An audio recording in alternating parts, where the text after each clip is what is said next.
Hey, what's going on? It is Greg here with the Road Trip Podcast. I'm here with my co-host Tom Ness. What's up, Tom? What's going on, man? Happy to be here. Not too much, not too much. And we have a special guest today. We have Clint Nielson from Reveal the Steel. And so we're going to flesh out some cool training, nutrition, and some mindset stuff today. So it's gonna be an opposite. It's gonna be an opposite episode. It's gonna be an awesome episode. Anyways, what's going on, Clint? How are you? Hey, good. Happy to be here. Thanks for having me on. Yeah, good, good. My pleasure. So why don't we start and talk about how you first got involved in fitness, and really when things started clicking for you, and you started building a great physique. Okay. I guess for me, it occurred probably around the time I was just out of high school. I was making some really bad choices with my diet, and you get to that point where nothing seems to affect you. You know, you can go out and drink and eat bad foods at 3 a.m. in the morning, and nothing really hits you. And you just keep carrying on in this kind of fashion. And my family around me are quite fit. My mum trains all the time. My sister is a holistic lifestyle coach, and they're always training. And I was like, yeah, I don't need to, you know. And then suddenly, yeah, I looked myself in the mirror, and someone pointed out to me, "Hey, nice gut, nice man boobs, nice all of this." I was like, "Okay, yeah, I look pretty awful." So, yeah, it was kind of a sudden realization for me that maybe what I was doing wasn't going to affect me long term. And then, I just got stuck right into it, and all of a sudden, I found myself. I started off with cycling, riding my bike just to strip body fat. I found that the easiest way to do that. At the time, I had no idea about weight training, um, so yeah, I began this kind of road to road to ripped, of just cycling and cycling and cycling until we get to a point, obviously, where you hit a plateau and you don't lose any more body fat. And I had great legs. That's about it. And my sister kind of set me up with a weight training program, and I began at home. I had a couple of dumbbells at home, and I guess for a lot of people too, I'm probably not alone in this, but you get a bit scared of hitting a gym before you look half decent. You don't want to be in there and looking all like you don't know what you're doing, lifting tiny weights. It's kind of daunting, a bit of a daunting thing. So for me, I wanted to go in to my first gym experience having lifted a little bit. So I started with a home workout routine, and from there it was a kind of a steady progression into using a whole bunch of shitty supplements that did nothing more than empty my bank account. As I'm guessing you've been there too, Greg. Hmm. Um, and getting on a bunch of programs, program hopping, doing all the bad things that everyone starting out tends to do. Looking for the next way to get ripped. How come that guy in men's fitness has abs? Why can't I have those abs? All these kind of mindsets that are, I guess, natural for a new trainer. Went through all of that. So I guess the long and the short of it, my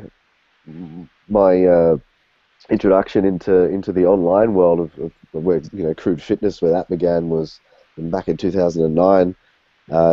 Came as an amalgamation of all these experiences that I'd had, of bad training advice, reading the fitness mags, bad supplementation, bad dieting advice.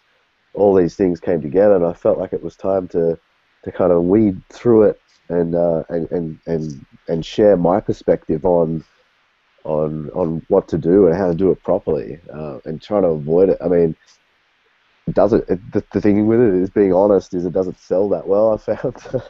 you know, Putting a marketing spin on something is always gonna drive the dollars and the revenue, but if you're being honest, it tends to not. But I don't care. It's still great. I like to be able to change people and change their mindset and just be blunt and to the point. As I guess that's where I'm coming from. Yeah, and I think in being honest, you attract like the right audience, like a really solid audience that's going to stick with you for life. When you're dishonest, or you just kind of work on just hot marketing terms, 5 crazy foods to help you burn belly fat, or one like cool trick I learned in like study, like essentially if you're on YouTube and you see those ads, those diet ads, any of those things. But I think when people do that, they get like a customer once and then they lose them for life. There's actually, like, on that note too, it's also what we're exposed to every day. Because, like, being an average consumer, unless you know, I mean, like, we have a different insight into the fitness like world from working with so many people. But I mean, like, your average consumer, they read magazines, they research stuff online, or they try to, and unfortunately, there's a lot of hype online. And it's really weird where now we're in a position where if you're, like, honest about it, it's actually the differentiator. But most people think that they see the flashy headlines on either websites or in magazine articles and everything, and they literally think that it's like there's a secret to building a six-pack and they're going to find it, and it's within this one little exercise that nobody knows about, but it involves like a trampoline, and it's exactly right. I've found the more articles I write, the more I'm trying to get across that point. And I think Jason Ferrugia said once in an article he wrote for Reveal the Steel was that just listen to one or two people, limit the amount of exposure you have, because you're just going to get pulled in so many different directions and you'll just get lost and confused. So just try and stick to a few trainers, stick to Greg, listen to me, and maybe one other person, and then just kind of go from there and just make your life a hell of a lot easier. Mm-hmm. Yeah, no, I mean, it's true, because there's a lot of different ways to skin a cat. There's more than one thing is going to work. But when you're when you're looking at everything, it's impossible to stick to a plan, because you're like, oh, this sounds cool, maybe we'll do this, and then you read about something else, and stuff will kind of contradict itself, but things can still contradict itself and both work. That's exactly right. So you gotta find what you're gonna resonate with, and most people just need to take action instead of just mentally overthink everything. Yeah, absolutely. I mean, for me, I've been on the intermittent fasting thing for quite a while now, and no doubt you have too, Greg. But for this year, for this winter, I actually trialed not doing it at all, and I just went back to my old kind of eating patterns. And it's just as a bit of an experiment, I'm going to write a post about it this coming month, but just to see what it did, and really, I mean, besides a bit of additional fat gain, physique-wise, my strength went up, muscle size went up, just because I was eating more, and so it's that simple fact. That's all you need to get across, is that if you're gonna be eating more, you will build size and you will grow. So it's it's quite simple, really. People overcomplicate these things a little too much, I think. You don't need to do intermittent fasting to get lean. You don't need to do intermittent fasting to build muscle. It comes down to like the calorie intake, essentially, the macros. That's right. And so that's a great point right there. So then, I mean, let's start with some training. And what have you found? Like, what did you start with in the past that kind of didn't work? And so, what do you utilize now in terms of training, in terms of building muscle, getting lean?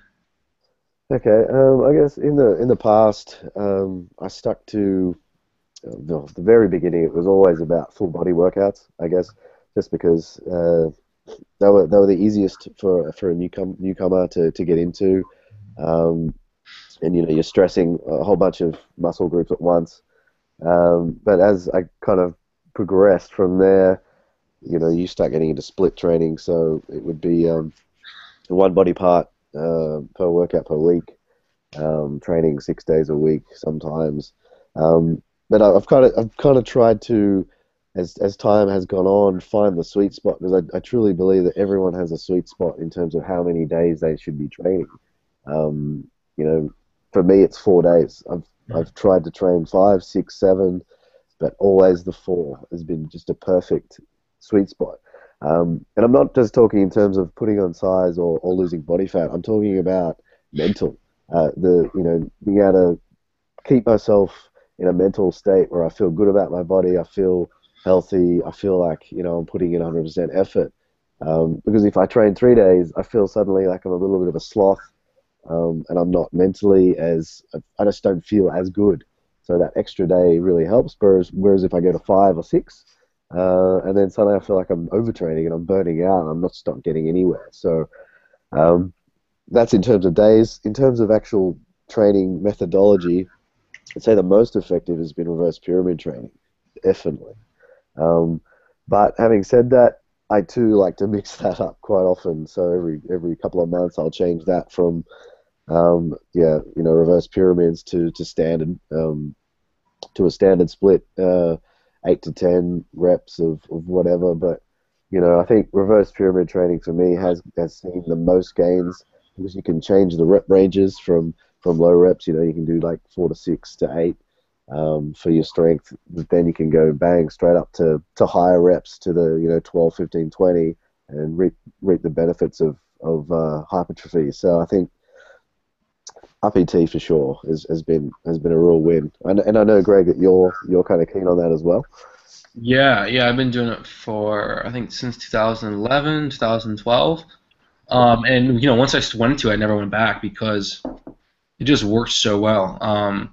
I like to train, I like to lift really hard and intensely, and trying to do the same performance 3, 4 times, it's impossible. You have to pace yourself. And so with RPT, I just started making PRs like crazy, and then those back offsets are just really Yeah. enjoyable.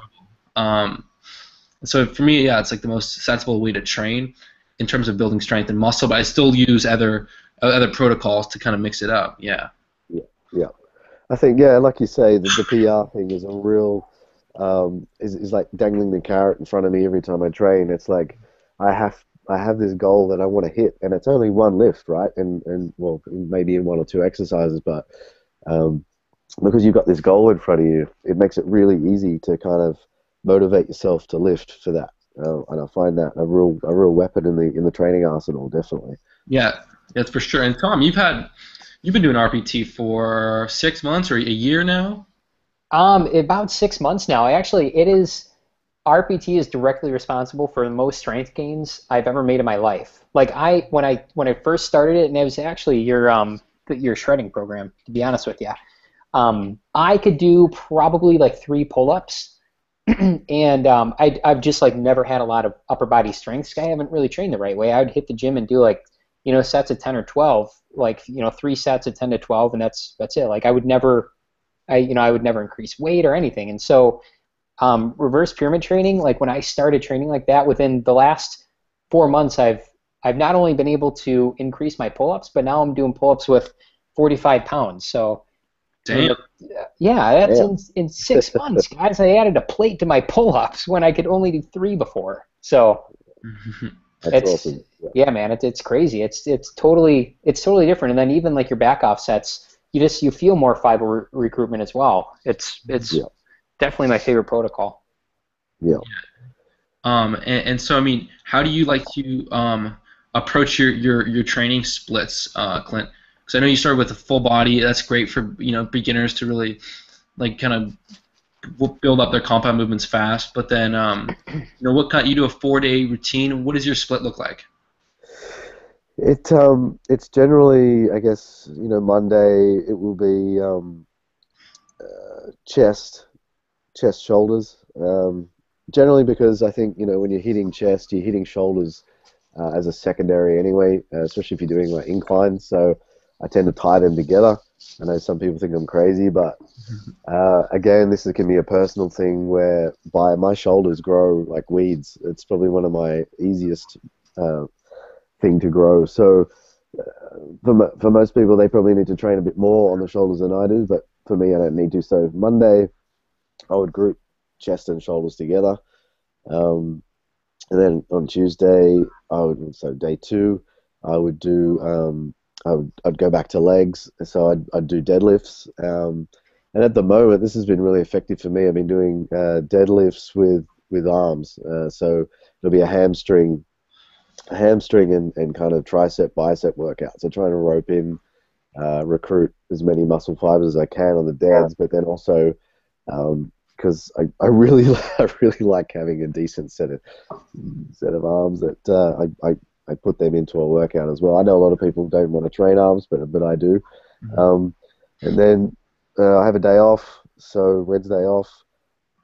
Thursday it will be a back and quad day, so hitting squats. So yeah, training legs twice a week. I find I need to do that. A lot of people don't. They have great legs and don't need to train legs twice a week. But again, I think you can't really cookie cutter, as you know.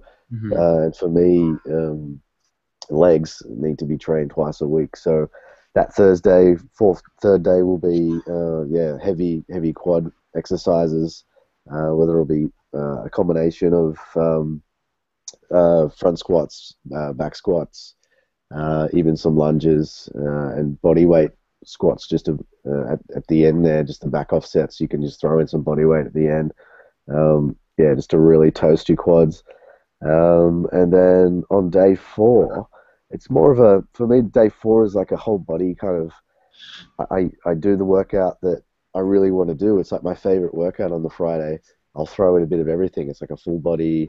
I'll do, maybe another chest exercise, maybe some rope face pulls just to, sort out my shoulders. And yeah, day 4 can be a bit of a combo, but I find that really enjoyable, that fourth day. And I think you don't need to really kind of stick to anything in particular. As long as the rest of your program is set in stone, I think you kind of mix it up on that fourth day. So that's my current split. Okay, cool. I'm always curious about this stuff. But you mentioned how shoulders are something that grow really easily for you. What are your really really stubborn muscle groups? For me, it was the arms. I have to say. Okay, yeah, for me, it's definitely my legs. I got a really, I guess, lanky body. So I got long legs, short torso. I take after my uncle. He's like, 6 foot or whatever, and just really lanky. And so for me, getting my quads to a decent place has been real tricky. My arms grow quite well, biceps especially. I don't even need to train them, and they just kind of grow. Triceps not so much, pretty average. My back grows really easily, but yeah, legs for me, it sucks. People could look at me and say, "Oh, you don't train legs," and I'm like, "Man, I train them twice a week. It's just genetics." So I think a lot of people just need to kind of realize that too. That when people don't, when you're having trouble getting a muscle to grow and build, it can be genetics. Hmm. Yeah, for sure. And I know Tom's got some amazing shoulders that grew a ton, but he's more stubborn in the chest. Okay. Yeah, Clint, I got the same problem as you, only with my chest. I can't. I mean, I do. God, I hit chest like directly right now with 3 sets of flat bench, 3 sets of incline, flies and everything. Like I hit it really hard, and Yeah. it's stubborn as hell. But my shoulders pop like no other. So Yeah. Your chest There you has been go. progressing. And you get in that square shape, Tom. well, I'm trying. I'm beating the hell out of it, but it's definitely the most stubborn part on me. Like even my calves and my quads are. I mean, they're really receptive to leg training. I only have to train legs usually once a week. And I've like pretty decent size. Like I mean, they're proportionate. They're not like chicken legs or anything. But Yeah. I mean, it's chest. It's the problem area. Yeah.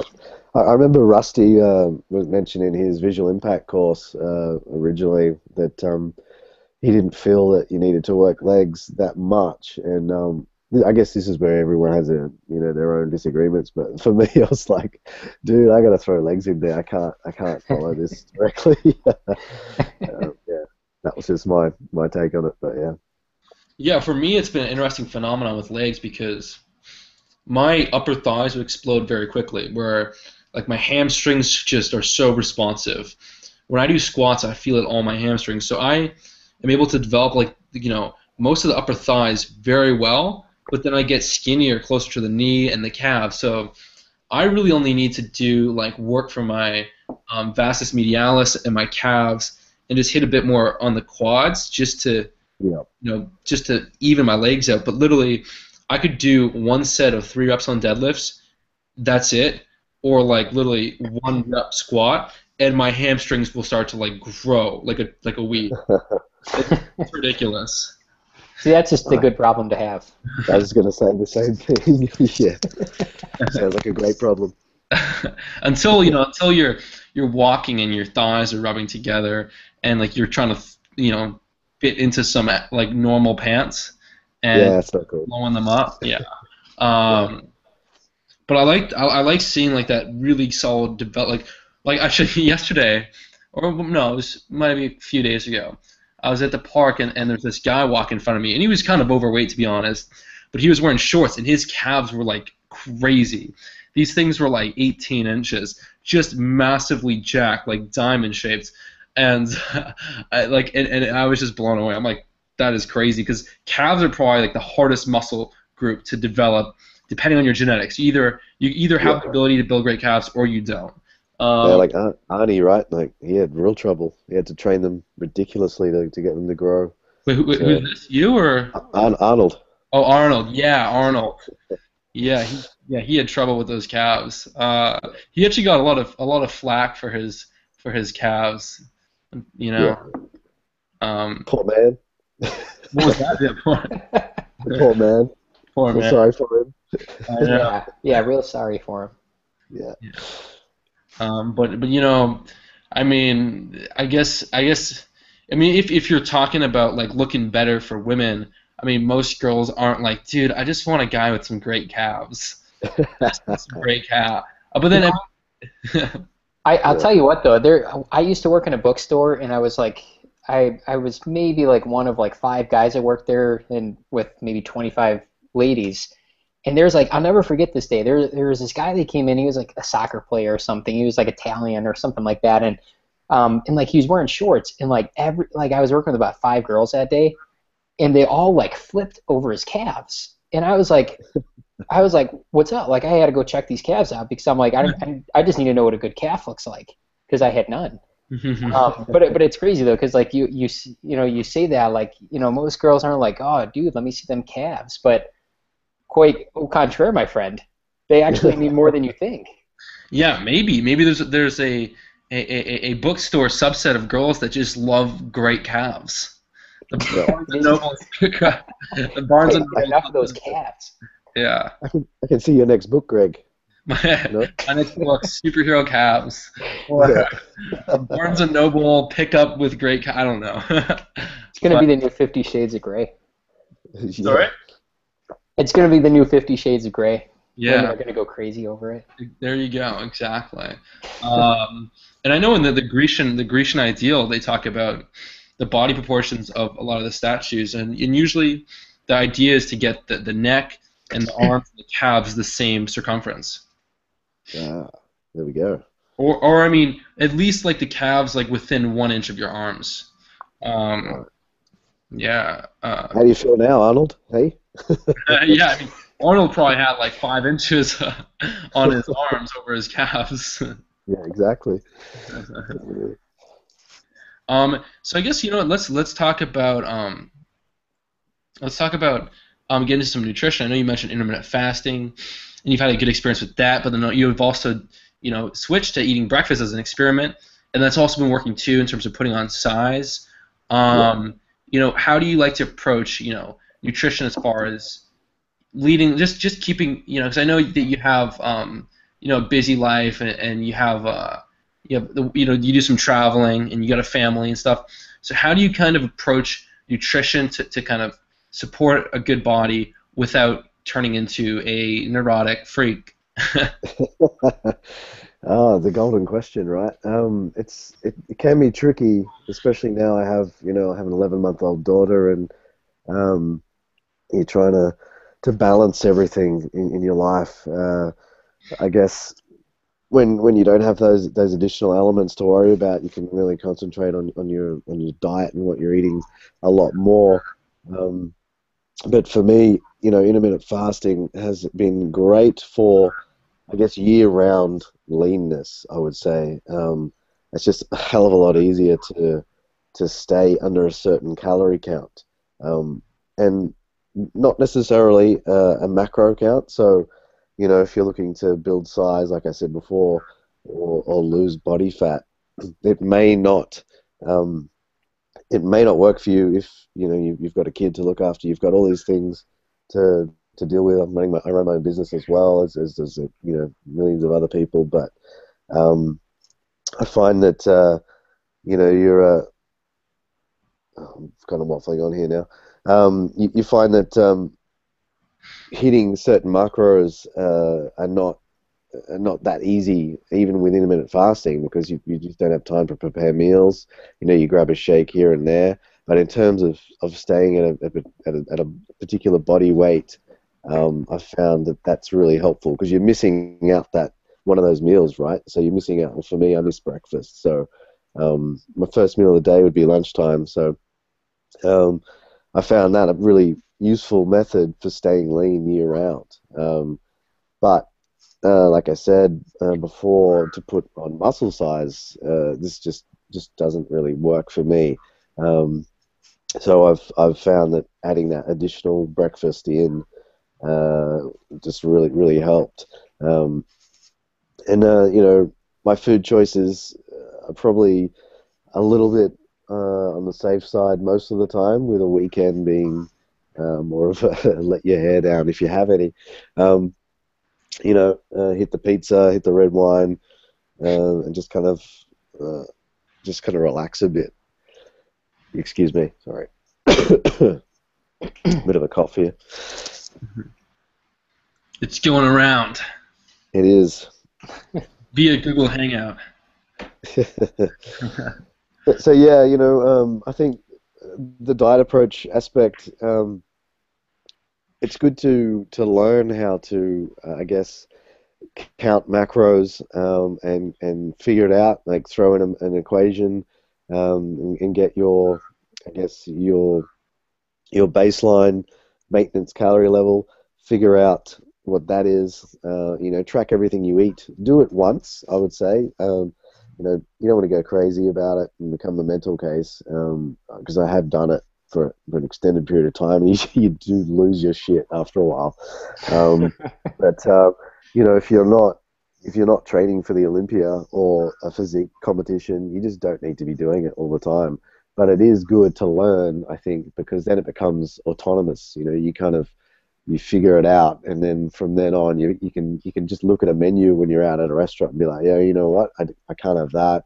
Well, I can, but I'll cut out something later in the day. You become a little bit more smart about how you eat. So I think that's really important.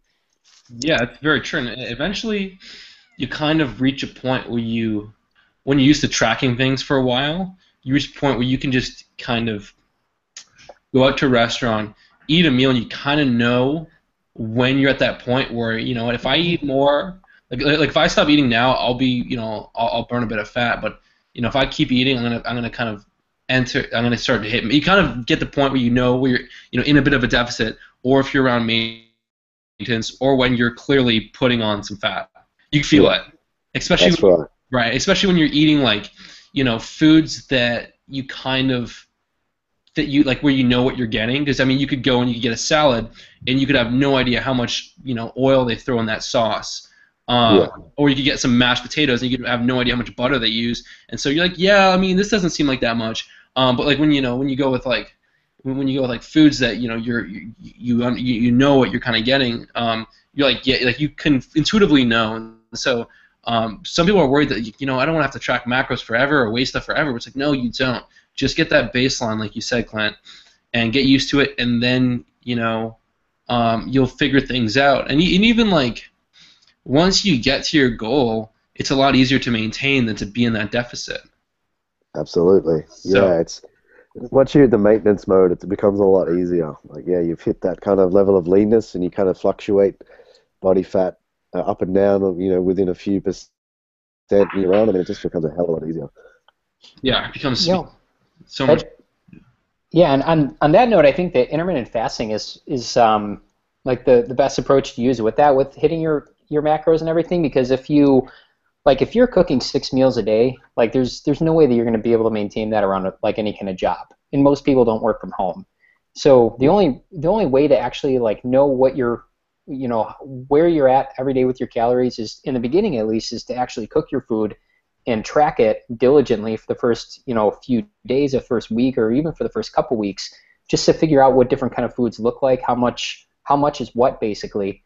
And after that, then you can start eyeballing it. But if you're talking about, cooking, your own meals for the first week or so, with intermittent fasting, you're usually only eating like 2 big meals out of the day. So even if you do work full time, it's really easy to cook those 2 meals and like calculate exactly what what you're taking in. So which is going to make going forward so much easier.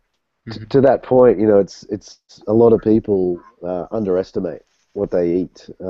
So once you start tracking it, you really start to go, wow, okay, I am overeating a lot, because a lot of people just don't understand that slice of bread you just had really adds up over the course of a day. Mm-hmm. Yeah, definitely. And I know, Clint, you went through a pretty crazy transformation. You used to be quite overweight. Am I correct there? Yeah, you would be. Yeah. How much? Sorry. How much did you weigh back then at your heaviest? Oh God, let me convert it for you. It was 85 kilos. So that's about 197. 187. 187. But 187. I'm 5'11" and a half, so it wasn't, and that's pure body fat. Like there's no muscle there, so it wasn't great. It wasn't a great look, and obviously, I don't think, as you well know, that weight isn't everything. It was more what I was seeing in the mirror, and not only that, but just how I felt too. You just feel like a slug, and Right. And so was there a mental battle or some shift that had to happen like during that process? I mean, was it just a matter of like dialing things in and then you just leaned down, no problem, or was there some psychology that needed to be addressed there? I'm always just curious about this. I would say psychologically, I'm a bit of a bull at a gate. When I set my mind to something that I want to do, I can actually do it. So I guess there weren't really any demons I had to quash. It was the first demon was, I guess, realizing what I was doing and just recognizing the fact that I just turned myself into this kind of blobbish mess of poor food and lifestyle choices. So there wasn't really anything that made me go, I need to like overcome a mental barrier or anything. It was purely just persistence and a solid program, and just realizing that wasn't going to be overnight. Because man, when you look at progress photos, it takes a long time. Hey, you get those newbie gains happening, and then everything just sort of takes a lot longer after that. But it can be a combination of maybe my training protocol wasn't great as well.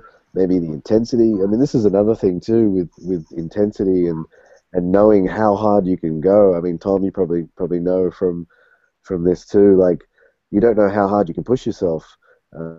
So giving reverse pyramid training to someone who's basically pretty new to training, I think is probably not the greatest idea, unless they have a PT with them there showing them that, hold on, you can actually lift another 20 pounds or 30 pounds or whatever it is.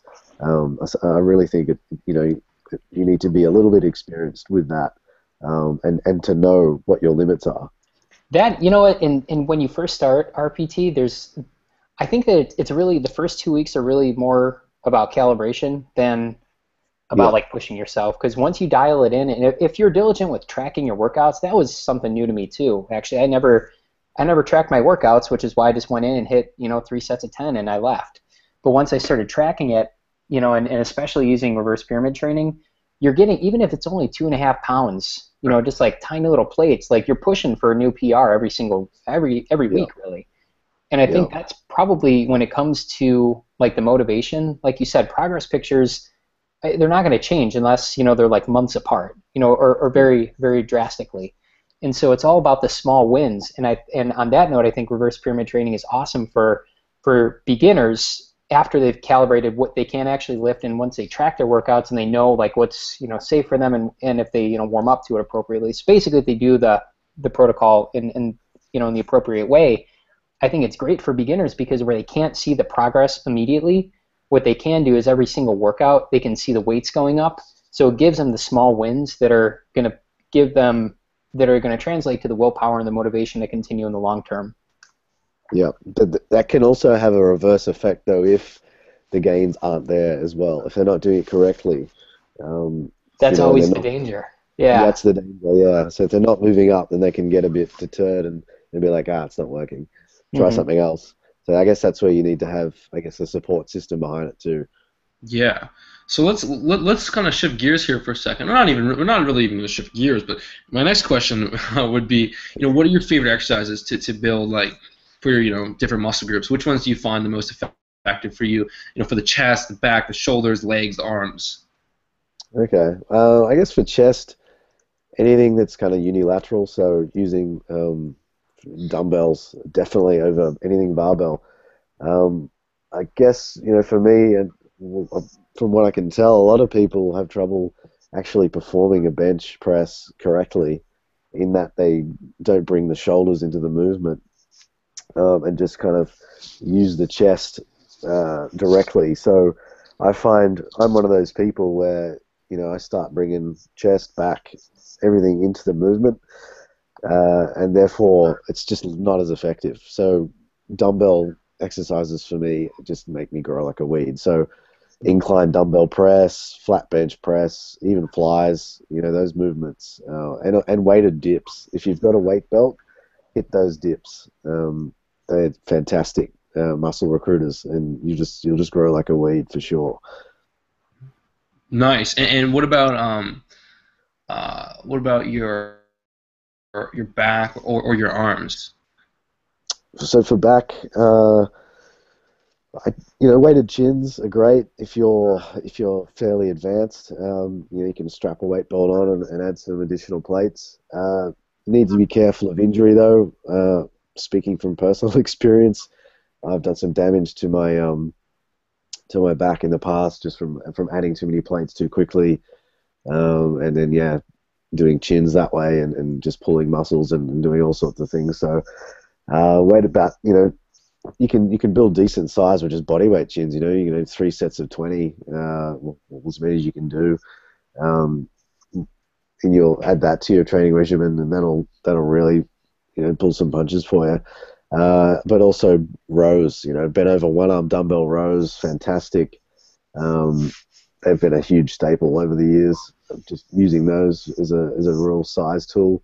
But like I said, my back is a bit of a easy one to grow. So I don't have to. I can just pretty much look at a barbell and my back will grow. So um, it's not a great look though, having this huge back and tiny legs, So I've got to balance it out.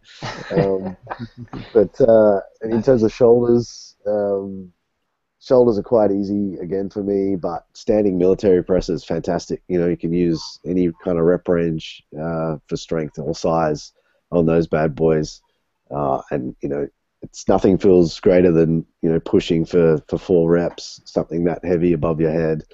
It's just like a big accomplishment. I think you get the same feeling doing deadlifts, right? You're picking something heavy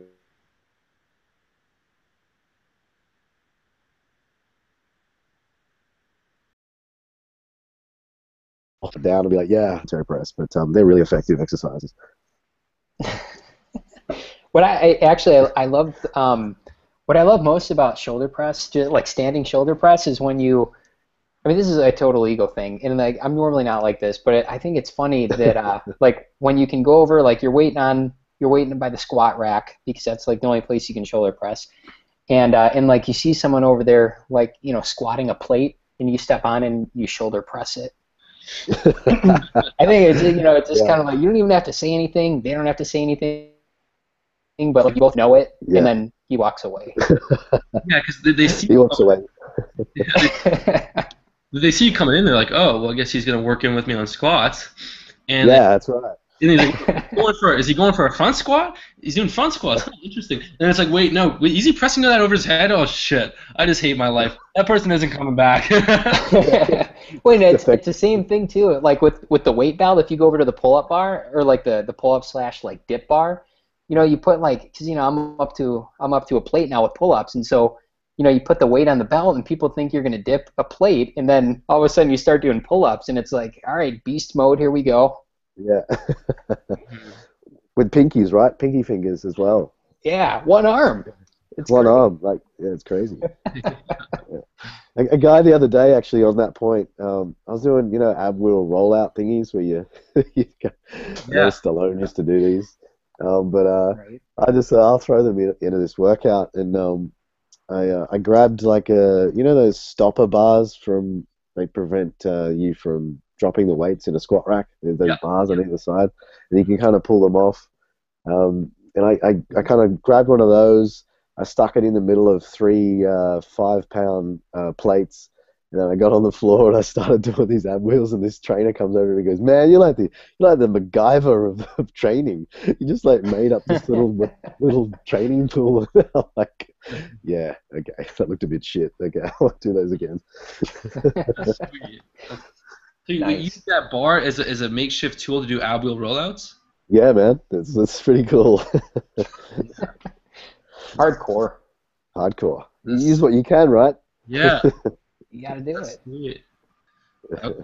Oh, because it was like a right. It was like a because at my gym the ones they use to stop the weight from falling is not like cylinder shaped. It's not like a bar shaped. It's like Okay. rectangular. So I'm like, how would that fit into the? No, but some of them are like the bar, like vertical bars. So yeah, that's sweet. That. Sorry, yeah, it's cylindrical. Just for everyone listening, it's cylindrical. Don't try that at home with the other variant. Yeah, that clears up the confusion right there. Yeah. All right, sweet. Well, I mean, we fleshed out some good training, nutrition, and even exercise selection stuff, which has been sweet. I mean, are there any supplements that you used or you found useful? And what are your thoughts on say cardio? Have you found as a useful tool to get lean or for health or whatnot? Okay. I guess for the supplement thing, as I mentioned at the very beginning, was I've been through the ringer with them, hey, and like trying every kind of thing that was on the market at the time. We're talking probably 6 years ago though, or more.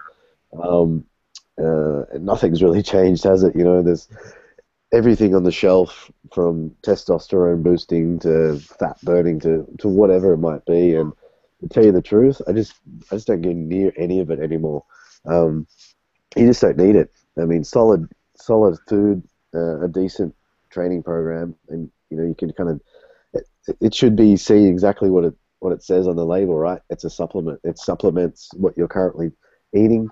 It shouldn't be the sole intake of anything that you're taking. So, supplement-wise, I have a whole of three things that I kind of take on a regular basis, and that is vitamin C, which obviously didn't work right. I've got a cold right now. Creatine, monohydrate, real basic form creatine, and just whey protein. Like that's it. And I take those. I guess I would take only one of them really religiously, and that would be the creatine because you got to kind of keep up the levels. And the protein side of things, it's just purely that when I'm looking for something to eat or to go with breakfast to fill me up to keep me satiated so I don't go reaching for something like a muffin mid-morning. I'll grab a protein shake because it's just convenience. So yeah, for the supplement front, that's about it. Keep it basic. And in terms of the cardio that you just mentioned for getting lean, it helps. It really does. For the photo shoot I did for the book, for the Reveal of Steel, I ramped up my cardio quite significantly in the final 4 weeks, just to really define, get the six pack happening and all that, and just to really lean up. But it was more of a strategic placement of cardio, so it wasn't like I would hit the treadmill or elliptical and just be on there for hours at a time. It was more like I'd do some sprints in the morning, and maybe some light cardio in the afternoon. I'd just go for a really solid walk for an hour. Keep that intensity low, just to strip the fat, retain the muscle. So yeah, I think cardio is like all things. It's a tool, right? It's something that isn't 100% necessary to stay lean. I know people that don't even do cardio; they just kind of weight train and they're happy with that. But for me, if I want to sharpen up to that, sub 8% level, I think you just adding it in just really helps. Yeah, I mean, you brought up like sprints, which are great, and walking, and walking is this like an hour walk can do some good damage, Yeah, especially for like a man that's not like that's kind of 180, 200. I mean, overweight people, they burn a lot of calories walking. Like someone that's like 220, they don't even have to think yeah, about jogging. An hour walk is going to burn a ton. Um, and then but like a 100-pound girl is like literally gonna walk for an hour and burn like 250 calories. yeah, So I mean, but walking is great, and because it doesn't really increase your appetite, and you don't really, it doesn't feel like exercise. yeah. It's enjoyable, and then it helps quite a bit. So And it's easy, right? Anyone can, well, anyone, but it's easy to do. You can just walk on the street or anywhere. It's just an easy thing. You don't need a treadmill or anything. So there's that as well. right, yeah, Hmm. exactly. I mean, you can go to your mall and just walk around the mall. Like there's so many, Yeah. yeah, there's so many options. All right then, I guess we've gone through some awesome topics. Thank you so much for having you on. If people want to check you out, they can go to revealthesteel.com. Is that correct? That's correct. And also at the moment for the next little while, for the next week, I have a discount coupon for the book. So if you enter RIPPED, RIPPED, enter that into the checkout, and you'll get a discount. I think it's about 35% off at the moment. Damn. So So there's that. okay, and that they can go to revealthesteel.com to get that.